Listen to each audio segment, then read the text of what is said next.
Hey y'all, Big Tim here. Thanks for tuning in for another episode of Old School and Bass with Big Tim. So it's August. We've just came through the FLW Cup last weekend, and it's pretty interesting. It was pretty cool to see Brian Thrift finally get a hold of one. Granted, Brian Thrift is one heck of a fisherman, but that's one tournament you only get a chance to win once a year. So it's kind of difficult. And I was glad to see him get it done this time. That guy, he's come about it all the right way. I remember back in 2008, I believe it was, maybe 2007, can't remember. One of the classics we were at, he had fished the Bass Nation Championship the fall prior and just barely missed getting into the Bassmaster Classic.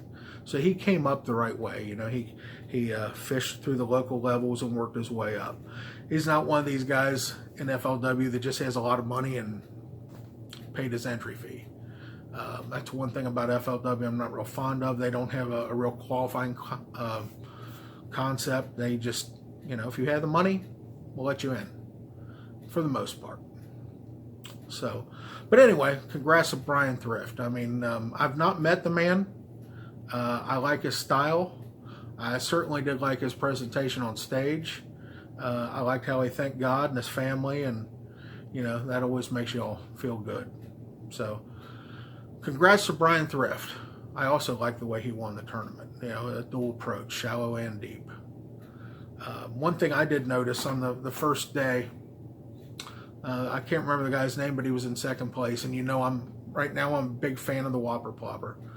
And the guy that was in second place caught every one of his fish on the big 130 Whopper Plopper in Loon, the black color. And what I noticed about him was the fact that he was casting it up behind docks, and he would generally only make one or two turns of the handle of his reel before he was setting the hook. That was pretty impressive. He caught, I think the video showed him catching like 6 or 7 fish. So that was pretty cool. Anyway, so here it is, August. The fishing around here has really taken a nosedive. We got pretty spoiled to have the fishing as good as we did through July. To catch a fish that we were catching in July is very, very different, very odd. But this whole year has been odd. Joey and I haven't really fared very well in our Thursday night tournaments. We've tried a couple different things. This time of year, we normally are able to go out on the main river and get a main river bite. Granted, those fish generally don't weigh a whole lot. You might come up with 5 fish that weigh 6 pounds, but this time of year, that'll do you pretty good.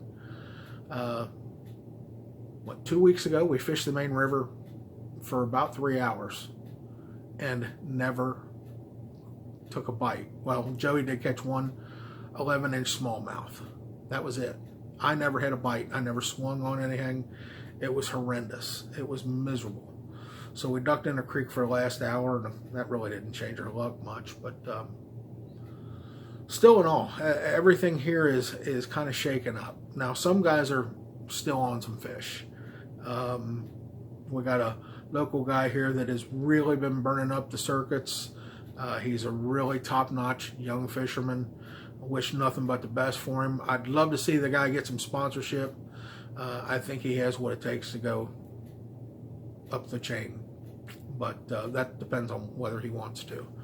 He's got a pretty good job. Everything else, he may not want to move up the chain. But we just also had a BFL on the river this past weekend. I think 10 pounds won it, then 8, and then it started taking a nosedive from there. The way the river had been fishing for 2 weeks, guys were catching 12 and 13 pounds. So it was kind of a surprise to see. 10 pounds isn't bad on the river this time of year. In fact, it's pretty good. But I expected to see some more 10s, some more 9s, some more 8s. So it has really kind of tailed off. But then again, the next day they had a team tournament on the river. I think it was USA Bass, and some guys did have 11-pound bags. And it's the thing about the river. It's been every other day. And if you look at the hydrograph, you'll see the river is rising and lowering about every other day.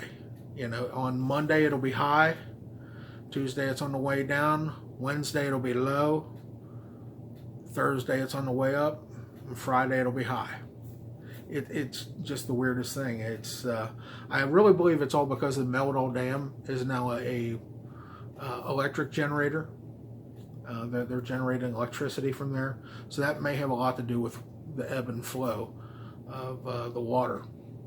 But it definitely does not help fishing. You know, if you're on them one day, you won't be on them the next. It's just kind of strange. But I will probably be curbing, I said this once before, but I'll probably be slowing down video production as far as trying to post 2 videos a week. I might even only do 1 video every other week. There's just not a lot of content happening right now. The fishing's not great, and I really don't want to put out subpar episodes. So hopefully the weather will start breaking. We'll go down to Cumberland a little bit more. I am going to be fishing the river here and there, and if I have some good days, my GoPro's always with me. But I'll be honest with you, I've been out probably 4 times. Yeah, probably 4 times. I don't get enough good content to show. So that's why we're not seeing a lot of on the water stuff right now. It's just been horrendous for us. You know, like I said, the one day we went out and fished for 3 hours, I never took a bite. Joey caught a smallmouth, and then he caught 2 more catfish. And I never got a bite. Never got a bite. And then we fished again on Thursday night, and we went up to Tanner's Creek trying to catch some release fish, which is customary this time of year. And we had a whopping 2 fish. We had one that was about just barely a pound. Another one that was probably 1 3/4 pounds. That was it. And just not happening. Just not happening. So, like I said, you may see some slowdown. You may see less content on my page for the next couple weeks. I really need to get out to some lakes and do something other than the river. I probably will be doing some more swimming pool tests. I'm just debating on what I want to show. So if you have any ideas, please jot them down. I know one guy wants to see the differences between lizards and crawls and creatures and so on and so forth under the water, and that'll be coming. I also had an episode about sound. I was amazed about how my GoPro picked up the sound of the rattling Ned and the sinkers hitting the bottom and everything else. So I'm going to do one about sound, and you know, we're going to compare some of the rattling crankbaits with some of the silence, and of course the sound of rattle trap. You've all heard it from above. What does it sound like in the water? So not only is it going to be viewable, but it'll also be audible. So that'll be pretty cool. So just stay tuned in. Bear with me through this lull of the summer doldrums, because I'm spending a lot of time at the pool, but not necessarily filming. I'm spending a lot of time swimming. It's just too hot to think about doing much of anything else. So stay tuned, bear with me, and we'll get you some more stuff soon. Thanks very much. We'll see you.